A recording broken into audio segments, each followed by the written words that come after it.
Welcome to New Life Live with host and founder of New Life Ministries, Stephen Arterburn. New Life Live is dedicated to transforming lives one at a time, thanks to the giving hearts of you, our listeners. Our goal is to provide you with wisdom from God's Word to give you hope and help in life's hardest places. If you have a question you'd like to ask today, our phone lines are open. Call 1-800-229-3000. That number again is 1-800-229-3000. Now here's Steve. Hi, and welcome to New Life Live. Really glad you're with me today. And with me today, I'm also glad that Dr. Jill Hubbard is in the studio. Hi, Jill. Hello, Steve. Glad to be here today. Great to be with you. And if you're watching us right now on the New Life Live, not New Life, but New Life Live YouTube channel, you could call us right now at 1-800-229-3000 because we are taping this show, but we like to broadcast on YouTube when we tape a program. So you could probably get through now if you wanted to. We've already got a call lined up here, a couple of them. But 1-800-229-3000. Jill, it's good to be with you. Yes. Jill is the author of Forgiving Our Fathers and Mothers. We are approaching the holidays. Mm-hmm. And for some people, it's just fantastic. And for other people, it's, oh, brother. We gotta do well, this for again. other people, it means being with family, which is supposed to be a really good thing, right? Yeah. But when you have unresolved issues, it can be a difficult time. Well, I think forgiveness is one of the most misunderstood things. That's why I love your book, Forgiving Our Fathers and Our Mothers. People think I'm not going to do it because I can't let them off the hook. But really, as we know, it's letting you off the hook. Well, it's not about letting them get away with anything. And there's always two extremes, Steve, with Christians, I think. Either people rush to forgiveness way too quickly, or they hold on to things and they don't want to forgive because of that very fact that they feel like it's letting them off the hook. But it's really helping you to process through it. And then forgiveness comes at the end of that because you've surrendered that person over to the Lord. Yes, you have. And so when the Lord says, vengeance is mine, says the Lord, then we know also the Scripture says He'll make all things right in due time. You don't have to. And I've said this many times, if you haven't forgiven somebody, then they literally are taking up real estate up there in the brain area that they don't deserve. And you don't deserve to have somebody who's hurt you to be living up there, taking up all that space. When we grieve what was done, the pain, the loss, and then we come to accept that reality. It's never going to get better. It's not going to get it back. Maybe the person is never going to change. Maybe they're dead or distant. Then we can move more easily to real live forgiveness. So we grieve, we move to acceptance, and then we forgive. And oh my goodness, we will never, ever regret forgiving. Doesn't mean that you're occasionally not going to get triggered. You will get triggered every now and then. But that doesn't mean you haven't forgiven. Well, Every Man's Battle is this weekend in Atlanta. So please, you can still get in. And that is a drivable location for many, many people. But it's a face-to-face, in-person, powerful weekend where men go from shame to acceptance, having a band of not just brothers, but a band of strong, bonded brothers to encourage you. And many people are meeting in groups over the phone a decade or more later after going to Every Man's Battle. You're not alone, and it changes everything. Changes your marriage, changes your relationship with God, and changes how you feel about yourself. You go from feeling good, doing things that feel real good, to feeling good about yourself. That's maturity. That's growing in the Lord, feeling good about yourself. All right, we'll take a break, come right back. As I said, 1-800-229-3000. Come join us. We'll be back. I came into this thinking that my husband was the cause of many of our issues. The New Life Intimacy and Marriage Workshop is coming to Dallas, Texas, October 15th to the 17th. But after learning about our attachment styles, I understood how our past hurts were playing into our present problems. Join Steve Arterburn. It's been a dream of mine for a long time to help people to grow more intimately together, and we believe that everybody has room to grow in the intimacy level of their life. And Mylan and Kay Yurkovich. We help couples understand how their attachment style is sabotaging their current relationship. And then we teach them how to create comfort in a relationship. And New Life's group counselors will help you focus on the area that will benefit your marriage most. To register or to find out more, call 1-800-NEW-LIFE. Here at this workshop, we had our first ever conversation without yelling, blaming, and accusing. 1-800-NEW-LIFE.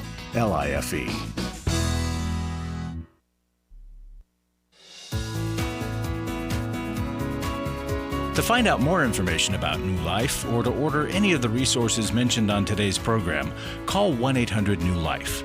Now back to New Life Live.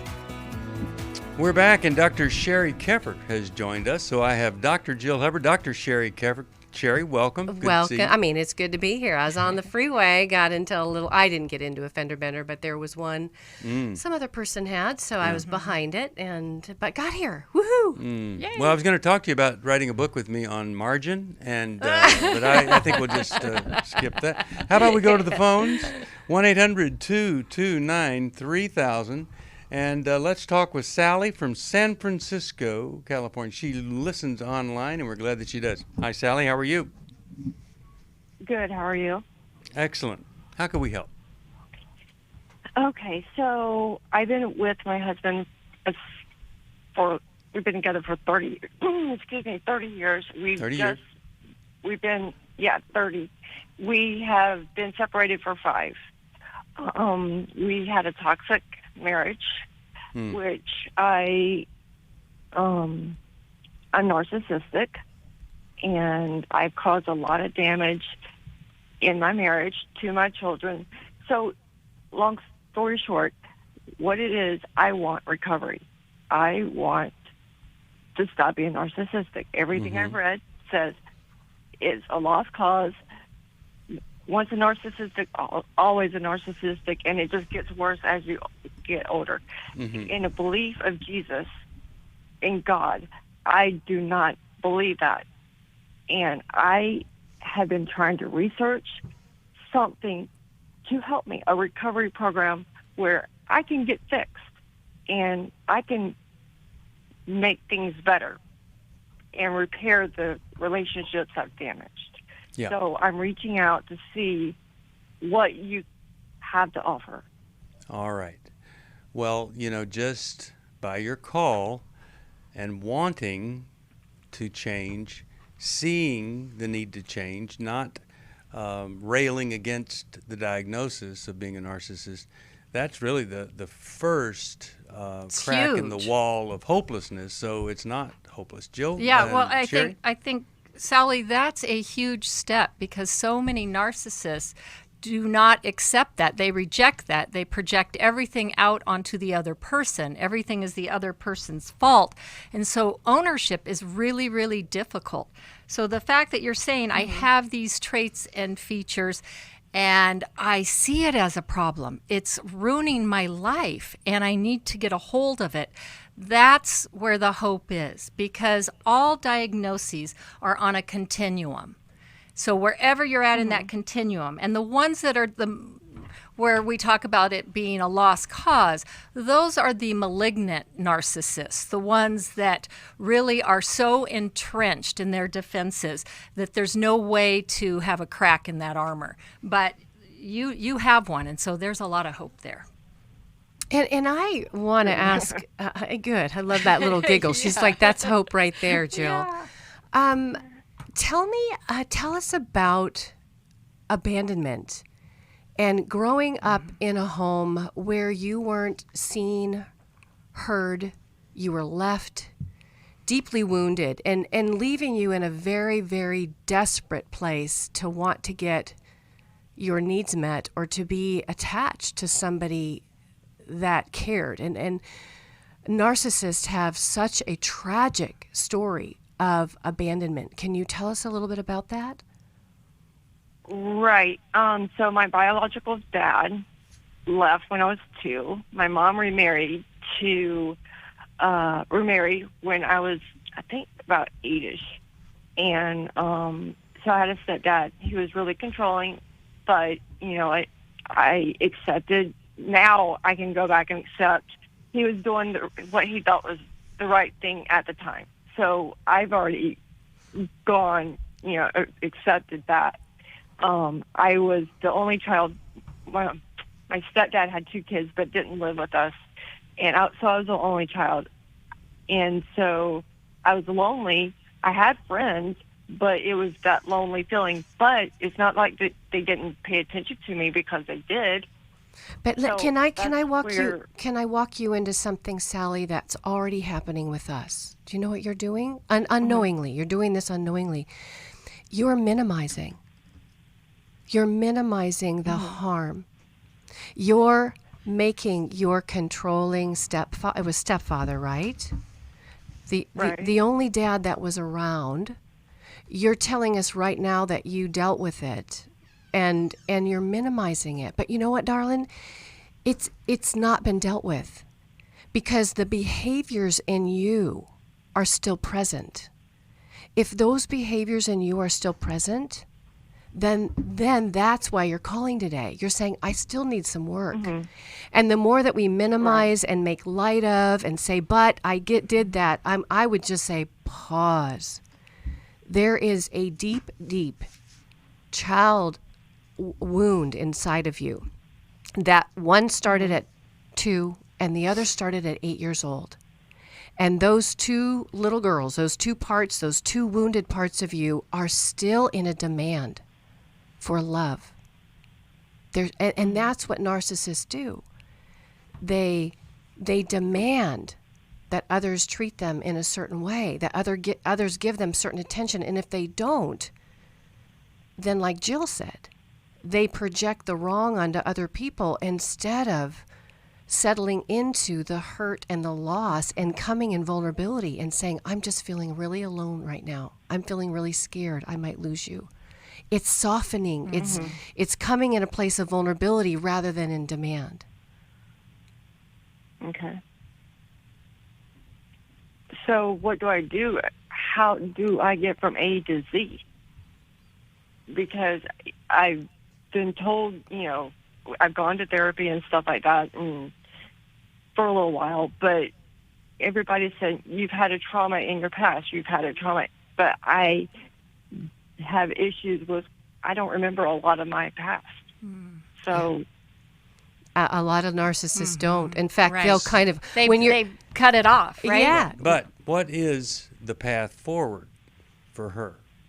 And I would say first, it's rather when you're telling your story, making conclusions like it wasn't that bad or whatever. You want to ask, okay, so here's what happened. How could that have affected me? See, that's stepping back and letting somebody else have a say, an objective say into your life. Right. And that's really the beginning. Sorry, Steve. It's yeah. really, Sally, I think what both Steve and Sheri are trying to say, it's not about making it good. See, for our survival as a child, we need to make our caretakers good, because if they're not good, what's going to happen to us? We depend on them. So it's easier to make ourselves bad in a way, right?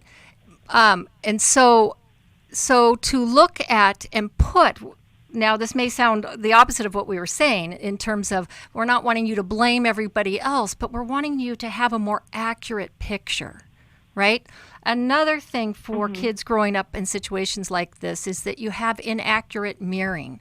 You don't really get a true sense of yourself, right? And there was probably, if you have narcissistic traits, I imagine there might be some in your parents as well, right? And so to not really tend to you, or, there was probably a lot of misattunement for you growing up. And so getting that sense of yourself, you didn't have it. And so now you're still trying to get it from other people. And this is the unresolved stuff.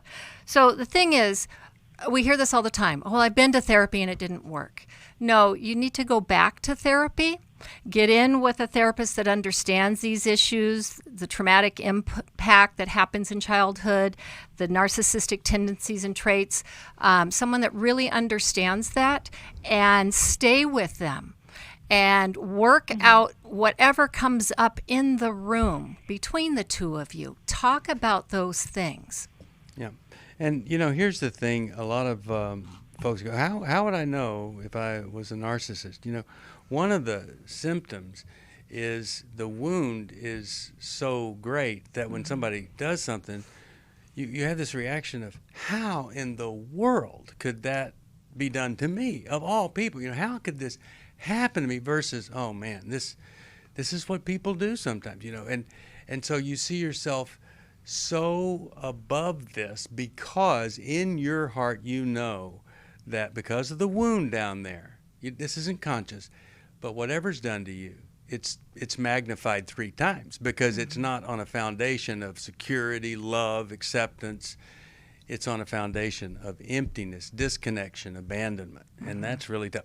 Okay, so we have a book, Understanding and Loving a Person with Narcissistic Personality Disorder. I'll send it to you. I think if you'll read it, it will help you understand this, and it will help you on the path out. I am a little bit very sad that you went to see some kind of counselor that said this is hopeless. I don't know of anything that is hopeless that can't be better. If I want, okay, it's hopeless, I get it, but help me be better, whatever it is. And you can get better. It is not hopeless. You don't have to stay where you are, and your calling us means you don't want to. That's a good thing. Anything else you want to say, Sheri or Jill? I just wanted to say one thing on what you said, Steve. It's interesting when somebody comes in with a label, like I'm narcissist, I'm borderline, because they read some stuff out there. But this is what I say. Let's do the deep trauma work, right? In the heart of a narcissist is, I'm not lovable and I can't trust anyone. We do some deep work around that, EMDR, other types of treatment for trauma. And then I say, let's see who you are on the other side of doing that deep work. Because sometimes that label actually goes away, right? Because we resolve some of that internal, deeper work. Right. That is correct. All right, let's talk with, we'll go all the way over here to Atlanta, where our Everyman's Battle is going to be this weekend. Natalie is from Atlanta. WNIV is the station. Natalie, you're on. How can we help today? I am needing, I guess, to know how to speak to my husband correctly, because I feel like the words that come out of my mouth are not affirmation. He always tells me, there you go again. Well, tell us what's going on. For why I say. Why do you say the things that you do? What's happened? I'm feeling heard, but there's no action to what he's hearing. So during COVID, he's lost his company after 30-something years. And so he's been struggling financially extremely hard. However, during this struggle, he's constantly doing things that I don't like to see, such as bringing home alcohol because he wants his nightly fix. He's taken up smoking here and there. He's dipping like crazy, which is a ton of money out the door. And here we are struggling, and I'm doing my part, but I'm not seeing it on his end. And then he wants me to fix the issues because I'm the one who has a 401k account and I have to take out of it, or I've had to ask my family for money. Of course, I've paid them back just because I was not raised with borrowing money. So, I don't like to do Natalie, that, but I'm not feeling heard on the other end. Can I interrupt here? I hear what you're saying, and I hear that you are really kind of tending to all of the practical needs. You're seeing this family, it's like a sinking ship, and you're seeing it go down, and you're like, come on, we got to start, dumping out the water. We got all these things to do. Meanwhile, the person that was maybe supposed to be the captain sounds really depressed, and is doing everything he can just to emotionally hold himself together. Now, he's choosing all the wrong ways, but for a man to lose his company after 37 years, for most men, that's worse than losing a wife, I hate to say. I mean, his self-esteem, everything, even if there are reasons for it that were out of his control, it's still a really difficult time. And I don't think you're going to get anywhere with him by passing out the things that, your list of to-dos. I don't think you're going to get a positive reaction from him, because I'm not sure he's maybe capable of doing more than just holding on. There is a path, just like our previous caller, and it's worked a lot. We'll give you that when we come back after this. You're listening to New Life Live, 1-800-229-3000 in the studio for 2 hours. My husband's been addicted to porn since he was 10 years old. I found out about 9 months into my marriage that he has a porn addiction. My name is Sheri Martinkus, and I want to personally invite you to the Restore Workshop. If you have been affected by betrayal, it might be that your husband has been looking at pornography, it might be an emotional, physical affair. I would love for you to come join us. Restore has empowered me and has given me the tools to work through my anger, work through my pain, work through my confusion, and help me realize that I am worthy. Being here and being surrounded by people who get it has given me my power back. Please don't hesitate. Pick up the phone, call 1-800-NEW-LIFE.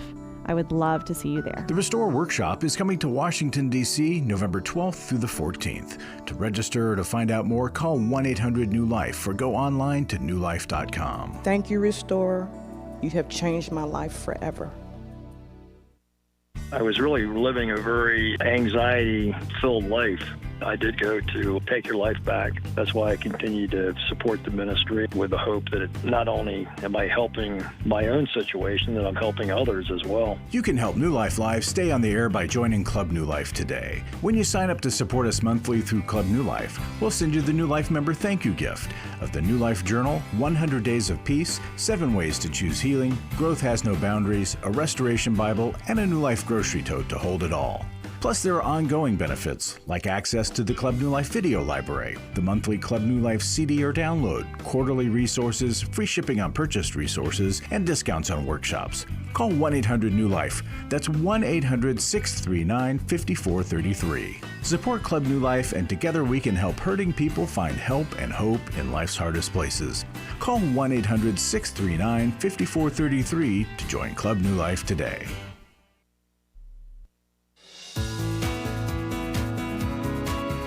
We'd love to hear from you. If you have a question or a comment, call toll-free 1-800-229-3000.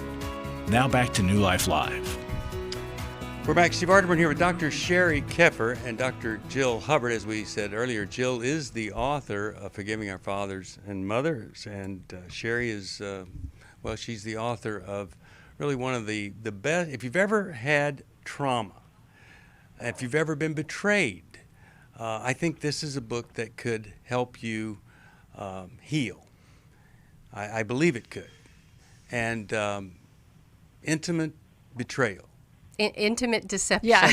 That's okay. Both the intimate deception, healing the wounds of sexual betrayal. See, both of the words are in there. At least I got the intimate part right. You got the first and the last word. That's fine. That's fine. That's good. I couldn't remember what the little thing to help me remember is ID, intimate deception. Yeah. And so I went with intimate betrayal, IB. No, it's right. both. So here's what we've said. We've said, and so many people are in this situation. Everything's going great. COVID hits. You lose a job, lose a business, and now you have a depressed breadwinner on your hands. Maybe a co-breadwinner, but certainly a breadwinner. And now what do? Because we have a depressed human being. The dream has died, unmotivated. So first step, what do you think, Sheri? What's our first step here in helping her to be a help to him versus a discouragement? Yeah, Natalie, Can I interrupt one Sure. second, though? Can I say something? This isn't the first time. This isn't the second time. This isn't the third time. This is every time the company is in a down slump or a slow season, he's running for me for information, running for me to fix the problems, running for me for help. And so I am feeling very insecure financially. I'm feeling very insecure in our marriage because this continues to happen over and over and over. Yeah. And that's why I'm saying there's no action, there's no plan in place. Mm-hmm. And when you keep asking your mate for help or asking for their knowledge or whatever, and let's just say I might be a little bit better in that department, and I give it to you, I'm hoping that you're going to receive it and actually do something with it, not do the opposite. So right, I get all that. But the fact that he's lost his company. But here's the thing.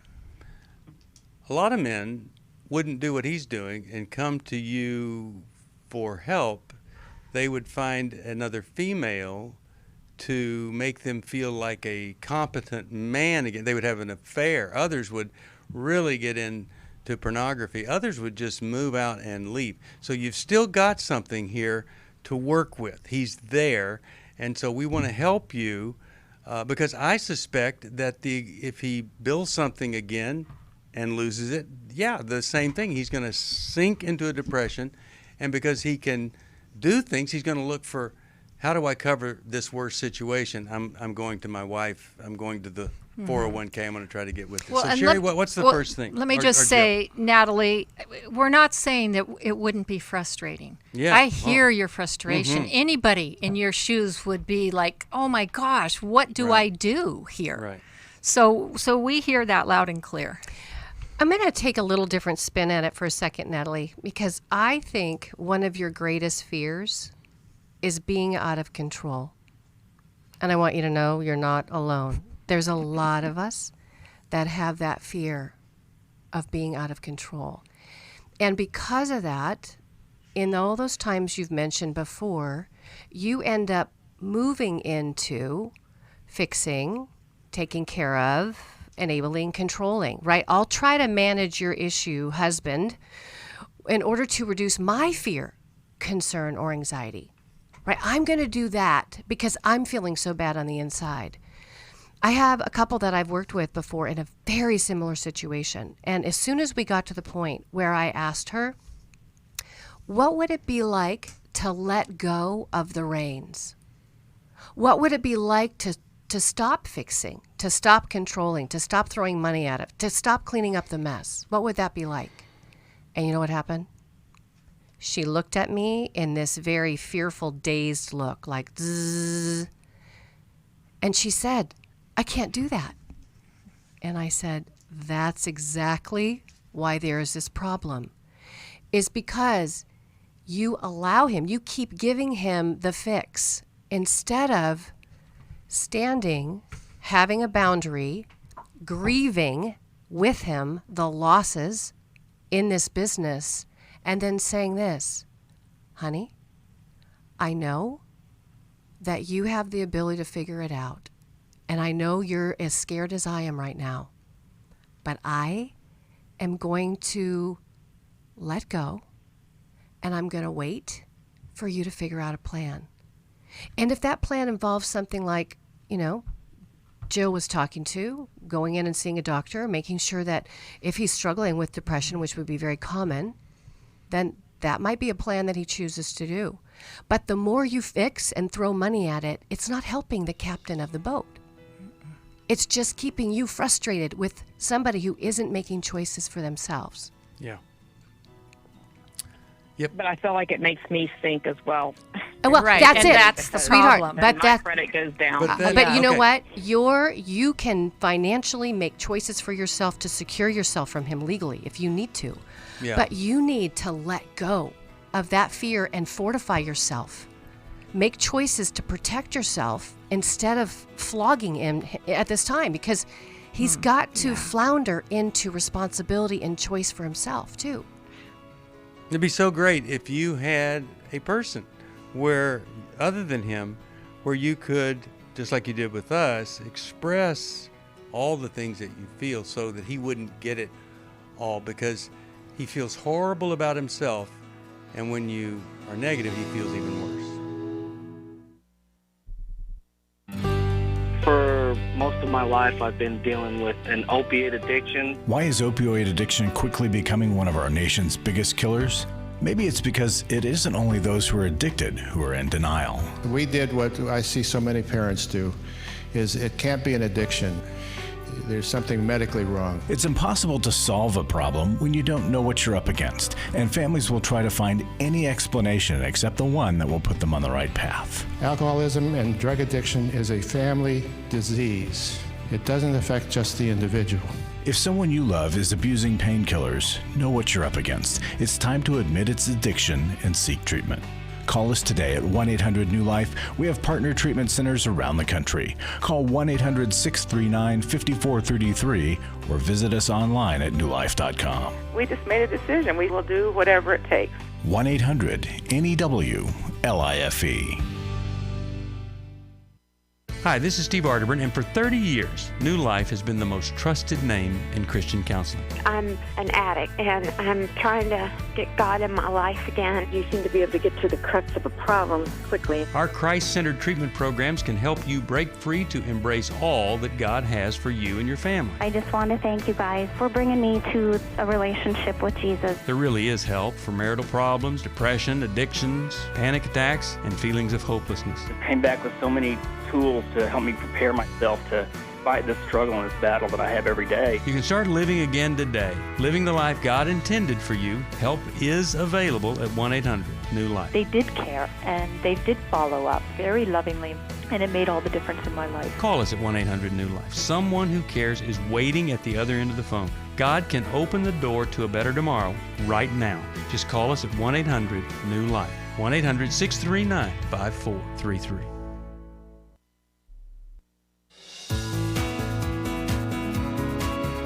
We're glad you joined us for New Life Live.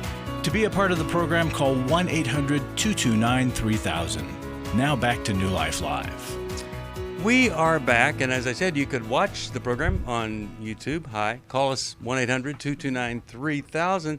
And if you're on YouTube, you can see that we have been joined by the one, the only, Larry Sonnenberg. By the way, before we go to Larry, I am going to send a copy of Healing is a Choice and Take Your Life Back to her. I really think it could help greatly in what she's going through. I'm going to throw in a third book just because I want to, and that's The Soul of a Hero. The Soul of a Hero. And I would suggest that she read that before she gives it to him. It could really be helpful. Okay, Larry, now to you. What do you have for us today? Alrighty. Well, since Every Man's Battle is coming up this week, the recent testimony came in. And I just want to share this and encourage you guys to sign up. And I want to encourage everybody who is listening to consider supporting, because the change that happens at these workshops is incredible. I went to Every Man's Battle in 2019 after a life full of hiding porn and other sexual addiction. I'd tried white knuckling for years and also participated in sexual addiction groups and individual counseling. I had some temporary freedom, but always fell back to the old life. Every Man's Battle opened my eyes to things I never saw, my disconnectedness to other people. Every Man's Battle gave me a group of men to hold me accountable and build relationships without shame. I've learned more about true fellowship in the last year or so than I did in the previous 50-plus years. Sexual bondage tempts me every day, but no longer has a hold on me. This new life of freedom is unbelievable. To anyone out there sick of the sexual bondage, go to Every Man's Battle. This is a major turning point in my life. Thank you, New Life. Wasn't that great? I mean, you go one weekend and you're full of shame, and now you're not. You have a direction. You feel forgiven, and you are forgiven. You know, folks, the Holy Spirit is doing a work. And it's not just at New Life, but it happens big ways at New Life. And so when you're supporting us, you're supporting the work of God and His Spirit, and it's touching lives and changing things. So please consider a gift. There's so many ways to give. You can be a monthly giver. You can just make an individual gift. And if you want to have other ideas, give me a call. I'll give you a whole range of ideas. All right. 1-800-NEW-LIFE if you can help us. If you want to go to Every Man's Battle, 1-800-NEW-LIFE, if you're interested in any area of your life. But please help us help others. We've always done this in partnership with our supporters, and we need your support now. 1-800-NEW-LIFE. Thank you, Larry. Appreciate that.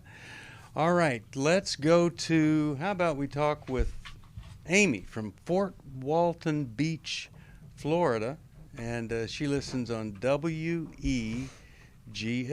Hi there, how are you today? I'm all right. How are you? I'm doing well, thank you. How can we help today? I just needed some, I guess, marital advice, and mostly just feeling pretty lost. Okay, what happened? What's going on? Well, my husband abruptly came home from work about a month ago, and he and his parents packed up his things, and they went back to Texas. And we've been married a year on the 15th of this month. Okay. When he left due to, he just said he wasn't happy, and a lot of my insecurities and jealousy pretty much drove him to leaving, I guess.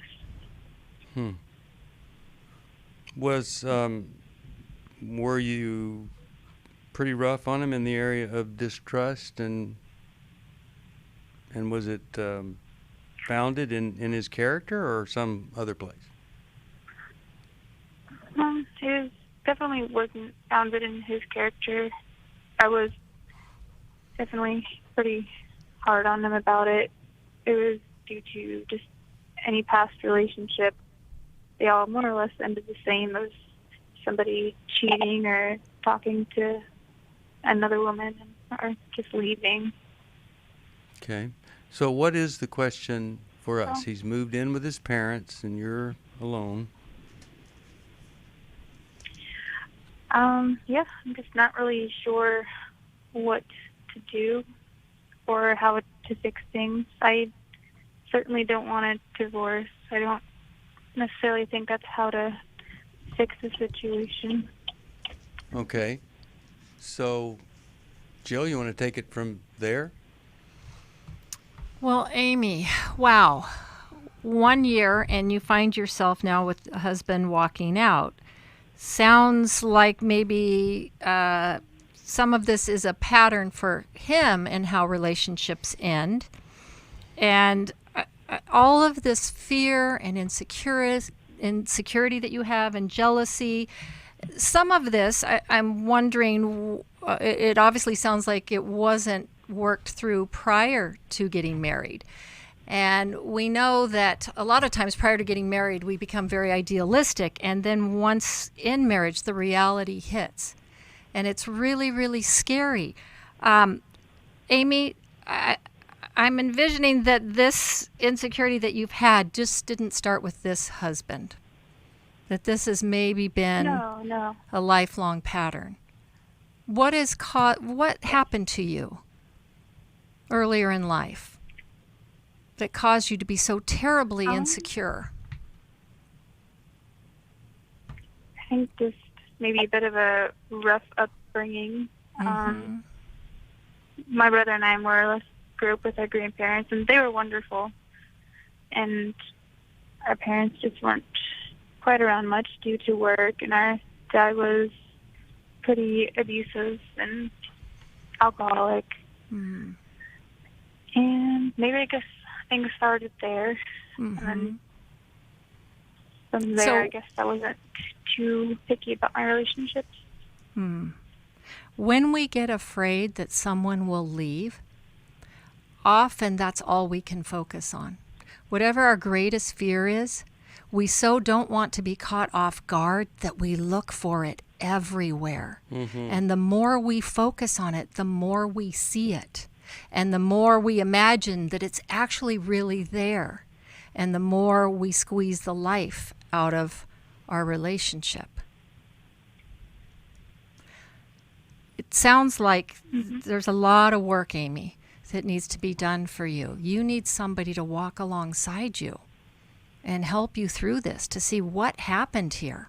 If there's going to be any hope, you've got to really dig down and learn about what those hurts, dig into those hurts and start to own that and how you're recreating that in your marriage. You know, and then, Jill, you add on the cheating that happened to you in other relationships. Mm-hmm. And here you have this guy who's shown up who wants to be there for you. I can so relate to you, Amy. In fact, you're bringing up a story in my mind. It's in my book. There's a section that's called Not So Merry Christmas. And basically it's a story about how I went to a party, Christmas party, with my now husband, Kyle, but I don't say that in the book because I basically tell on myself and how he was talking to another woman at the party. And I'm in there cooking crab cakes with the guy who's in charge of the party, and he's talking to his date. Now, she's very attractive. She's like size 1 or 3 or something. And I'm there comparing myself to her. But by the end of the night, I have Kyle in a jumpsuit, prison suit. He's already in an orange jumpsuit, and I already have indicted him in my own mind. And guess what I did that night, Amy? I broke up with him. I broke up with him. Oh. I know. I'm telling you, we have this in common because I too grew up with tremendous trauma. I'm trauma squared, like you. And then I grew up with trauma in prior relationships. But I want you to know, dear one, what Jill just said is so true. I got triggered, and I got triggered over and over again because I didn't believe I was lovable enough, and I didn't believe I could trust a man.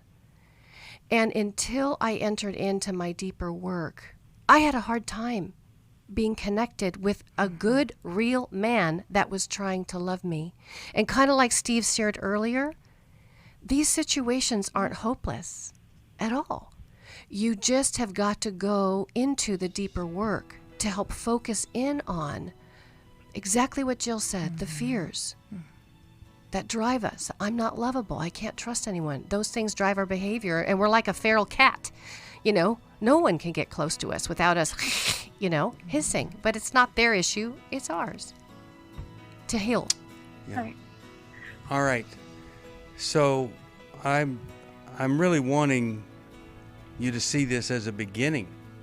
And maybe the beginning is calling him and saying, I so want our marriage. I see things differently. I was so hard on you. I told people I was hard on you. I see it that way now. It wasn't because of you. It was because of my past. And I just hope you'll give me some time. I want to heal. I want to be made whole. I'll send you Intimate Deception for the healing. My husband's been addicted to porn since he was 10 years old. I found out about 9 months into my marriage that he has a porn addiction. My name is Sheri Martinkus, and I want to personally invite you to the Restore Workshop. If you have been affected by betrayal, it might be that your husband has been looking at pornography, it might be an emotional, physical affair. I would love for you to come join us. Restore has empowered me and has given me the tools to work through my anger, work through my pain, work through my confusion, and help me realize that I am worthy. Being here and being surrounded by people who get it has given me my power back. Please don't hesitate. Pick up the phone, call 1-800-NEW-LIFE. I would love to see you there. The Restore Workshop is coming to Washington, D.C., November 12th through the 14th. To register or to find out more, call 1-800-NEW-LIFE or go online to newlife.com. Thank you, Restore. You have changed my life forever. I was really living a very anxiety-filled life. I did go to Take Your Life Back. That's why I continue to support the ministry with the hope that not only am I helping my own situation, that I'm helping others as well. You can help New Life Live stay on the air by joining Club New Life today. When you sign up to support us monthly through Club New Life, we'll send you the New Life member thank you gift of the New Life Journal, 100 Days of Peace, 7 Ways to Choose Healing, Growth Has No Boundaries, a Restoration Bible, and a New Life grocery tote to hold it all. Plus, there are ongoing benefits, like access to the Club New Life video library, the monthly Club New Life CD or download, quarterly resources, free shipping on purchased resources, and discounts on workshops. Call 1-800-NEW-LIFE. That's 1-800-639-5433. Support Club New Life, and together we can help hurting people find help and hope in life's hardest places. Call 1-800-639-5433 to join Club New Life today.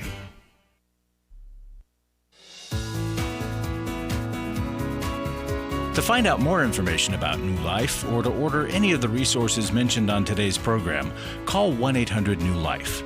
Now back to New Life Live. We're back, and if you're watching on YouTube, 1-800-229-3000. We'll do another program after this. By the way, October the 15th through the 17th in Dallas is Intimacy in Marriage. Every Man's Battle this weekend, October the 8th. You just call 1-800-NEW-LIFE, and we will help you do whatever it takes to find the life God intended you to live, the abundant life you want to live, the fulfillment that you know is there, but you haven't found it. We can help you with that. Also, a gift of any amount. I send you this this brand new book. It's Understanding and Loving Your Child Who Smokes Pot. I co-authored this with Margot Starbuck. What a great name, huh? Margot Starbuck. Just that alone should sell the book, her name. And a lot of people think that because it's legal, it's okay. Well, margarine is legal. Smoking is legal. Not okay. I think this could really help you communicate with a young person who thinks this is not really a very bad thing. The developing brain is destroyed or certainly hampered by marijuana. Well, if you're on the line, please hold on. I'm going to go to one more caller here in this hour, but we're going to do another hour and we'll get to your call. So how about we talk with Amanda. Amanda is calling from Minneapolis, Minnesota. She, as many others, listen on that app, and we're really glad she does. Hi, Amanda. How are you today? I am good. How are you? Excellent. How can we help? So I'll try to make this as short as I can. So I have roots of betrayal and pornography and addiction through my entire life. So real mom, schizophrenic, addicted to crack. I was born premature, addicted to crack. And my real dad was a pornography addict. And he passed when I was 6, and prior to the age of 6, I was abducted 3 times by my real mom and abused every single way, shape, and form. And literally only by the grace of God I'm sane today and able to help other people. But something in my 44 years that I haven't been able to escape is this betrayal. My husband, my second husband, my first husband was a pornography addict and a narcissist, and I clearly have PTSD and some codependency issues. Okay. So what is the question for us? How can we help you today? So my question is this. I want to believe that my husband is sorry when he says he's sorry for lying to me. But I don't believe him because there's no emotional connection to his apology. Well, what is he lying to you about? What's he lying to you about, first of all? What's the subject? Smoking. He was lying about his media addiction. Up till a month ago, he was still involved in his media addiction, which is connected to his pornography addiction. Okay, so I believe that your husband has a problem, and saying he's sorry doesn't help that problem. If he's lying about what he's doing, he has something to cover up or minimize, and so that means there's a problem. Whether he lies about it or exaggerates it, whatever, it doesn't matter. He needs the problem treated. Sheri, what are you thinking here? You know what, Amanda? I think there are 2 things. that every betrayed partner needs, and I hear this with you as well, they need two things. One is safety, and the other is the truth. And you know what you've told the three of us today is that you have never, ever been safe in a relationship. And especially, you've never been sexually safe. You've been sexually violated since you were a little girl until this very time. But what I hear you wanting, I hear you wanting that, and I also hear you wanting the truth from your husband. Yep. But what's funny is you're trying to convince yourself to believe he's sorry. And it's impossible, like Steve was saying, to believe he's sorry because he's not walked into a truth-telling process. He's probably not even on the road to recovery. He may not even be working on his sobriety. Sobriety is, when is the last day you've sexually acted out?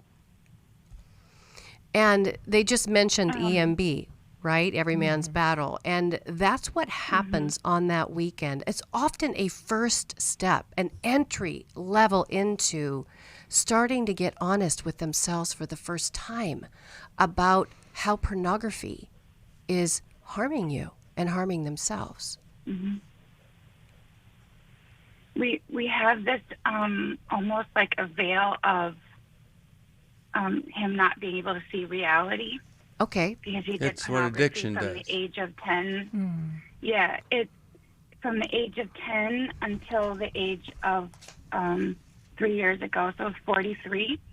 He had basically a pornography usage every day, masturbation every other day. Okay. So what have you suggested that he do about the problem other than say sorry? Have you asked him, required anything of him? Yes, I have a safety plan. And he has gone to another 3-day intensive in Texas, not your guys's, but he went to a different one, and he came home and basically said, all I talked about was that I haven't done pornography for 3 years because I have covenant eyes. And I went, oh dear. Okay, so that wasn't enough. That oh dear is exactly why I named my book Intimate Deception. Because, girl, he's not dealing with it. He's doing exactly what Steve said. He's minimizing, but he's not only, the veil is not a veil. The veil is actually choices. He's making clear choices to deceive you and to even deceive a 3-day intensive. That's a problem. Well, and to deceive himself. Exactly. He's not being honest with himself. He's thinking if he cuts down the behavior, he probably hasn't even quit it completely, but, oh, well, I'm not doing it as much, right? Because I have this covenant eyes. That's just the tip of the iceberg. There's so much more he's got to get into. He's got to really be broken and vulnerable. So what should she do? We're almost out of time. Tell her the next I think couple of he needs to come to Every Man's Battle, and I want you to read my book, Intimate Deception, Healing the Wounds of Sexual Betrayal, because your path of healing and what you require is going to make all the difference in the world with what you do, with what he does or doesn't do. Yeah. I'm going to send you her book, Intimate Deception. I'm going to send you Worthy of Her Trust for him to read. I think that would really, really be helpful for you. And or for him, because he's not worthy of your trust yet. And then, hold on, I want to tell you about Every Man's Battle, because it's a different kind of experience. There's no all they talked about. It's an experience, and it's an experience where men go through a process confessing and allowing Christ to cover their sins, to experience what it's like to be in an authentic, redemptive relationship with another human being, a man who loves them, cares about them. I'll tell you all about that. All right, well, any gift of any amount I will send you, understanding and loving your child who smokes pot. Or we could, if you'd prefer, Dave Stoops' last book, Living Well, Finishing Strong, or Soul of a Hero. You just ask. We'll say thank you with one of those. Thank you, Dr. Sheri Keffer. Thank you, Dr. Jill. 1-800-229-3000 for the next program. Thanks for listening. We hope this program has helped you by giving you insights for handling the challenges you face in your life. We want you to know that we're here for you, but you also need to know that New Life Live is a listener-supported ministry. To make your donation or to get any of the resources mentioned on today's program, call 1-800-NEW-LIFE. That's 1-800-639-5433, or write to us at New Life Ministries, P.O. Box 1029, Lake Forest, California, 92609. Please join us again tomorrow for New Life Live. Hi, thank you for watching New Life Live. You know, New Life Live is a Christian counseling program where we deal with the hard questions about life, relationships, kids, free choice, freedom of will, whatever. It's all right there on New Life Live every day, every weekday, 1 p.m. Eastern, 10 a.m. Pacific. If you want to call into the live broadcast, you can find the schedule on newlife.com or click the social media link right below. You can see every episode of New Life Live on the New Life YouTube channel. Watch it with a friend, watch it later. Be sure to subscribe and hit that bell so you'll never miss another episode. So if you want to listen on the go, download the app. The link is right below. And I hope if you need some information, if you want to get some help, you'll call us at 1-800-NEW-LIFE. And I'll see you next time.